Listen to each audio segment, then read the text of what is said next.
তাকে ঢুকে দিল শিব নাম মহামন্ত্র, তাকে কর্ণে দিল শিব নাম মহামন্ত্র, তাকে কর্ণে দিল। তখন আড়াই দিনে তাকে তৈরি হলো।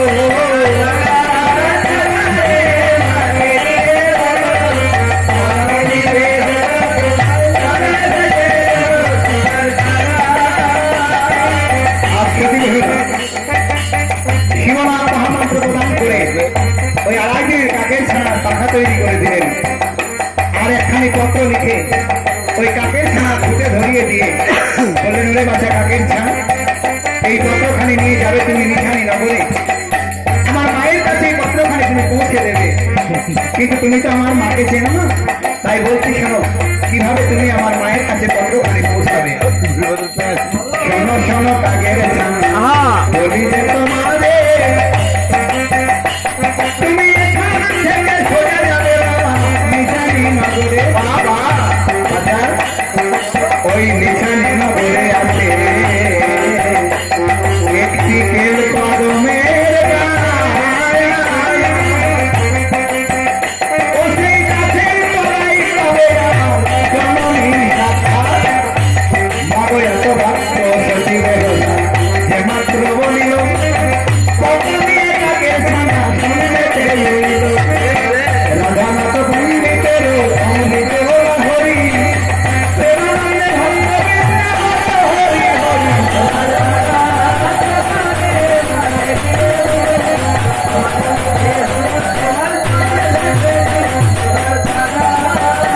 এইবার উড়িতে উড়িতে হরিল রমন, নিশানি নগরে গিয়ে মা ছিল ধর্ষণ। নিশানি নগরে দেখা দেখো ইতি উতি যায়,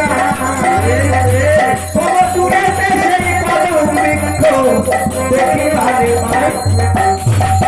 ও সেদিন সেই কদমের বৃক্ষটা যখন দেখতে পেল, এইবার উড়ে গিয়ে বৃক্ষের ডালে তখনই বসিল। নব ডালে বসে কাকের ছানা সেদিন মনে মনে ভাবে, আজ কোন সময় বেহুলার মা এখানে আসিল। সেদিন হেন কালে বেহুলার মা ওই বৃক্ষের তালে এলো, অমনি ডাল হইল কাকের ছানা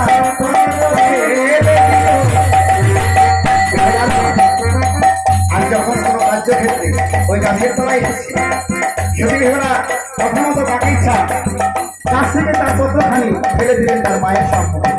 আকস্মাৎ রানীর সামনে একটা কাগজ পড়ছে, কাগজটি খুলে দেখলেন তাতে বেহুলার নাম লেখা আছে।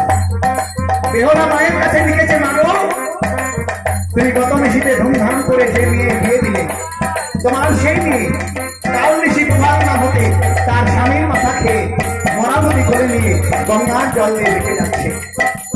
আচ্ছা মা, আপনারা বলুন, ধুমধাম করে গত নিশীতে যে মা তার মেয়ের বিয়ে দিল, নিশি প্রভাত না হতে যদি তার কাছে সংবাদ আসে যে তার জামাতা মরে মেয়ে বিধবা হয়েছে, মায়ের প্রাণে কি আর ধৈর্য মানে? সেদিন পত্র পেয়ে রথে দাঁড়ানি দেখো কান্দিতে লাগি, ও দেখো কান্দি রূপে পাতরা দেবী গো, তখন মনে দেখছিল কর্তা বলে নিজনা আজ আমি জগতে রাখিব। ও কেমন করিবে হরা যায় পরীক্ষা করি, সেই দিনে বাবা কর্ম করিল। ওই কাকে মূর্তি ছেড়ে দিয়ে বেহুলার মায়ের রূপ ধরিল, রথে নামে নিরবেশে করিল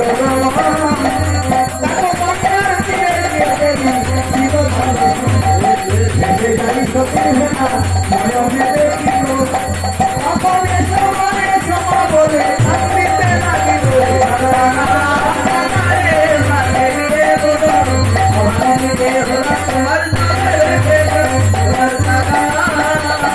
বেহুলা ভেসে যাচ্ছে গঙ্গার জল দিয়ে। কর্তা দেবী বেহুলার পানির মুখ ধরে ওই গঙ্গার জুড়ে বসে চিৎকার করে কাঁদছে আর বলছেন, ওরে মা বেহুলা, তোর স্বামী মারা গিয়েছে বলে তুই কি এতই অভাগী হয়ে গেছিস যে গঙ্গার জল দিয়ে ভিখারির মতো ভেসে যাচ্ছি। ওরে তোর স্বামী মরেছে, কিন্তু আমরা তো এখনো মরিনি মা। একবার তোর মরা থেকে গঙ্গার জল ফেলে দিয়ে তুই আমাদের সঙ্গে আমাদের ঘরে ফিরে চল, আমাদের ঘরে নিয়ে গিয়ে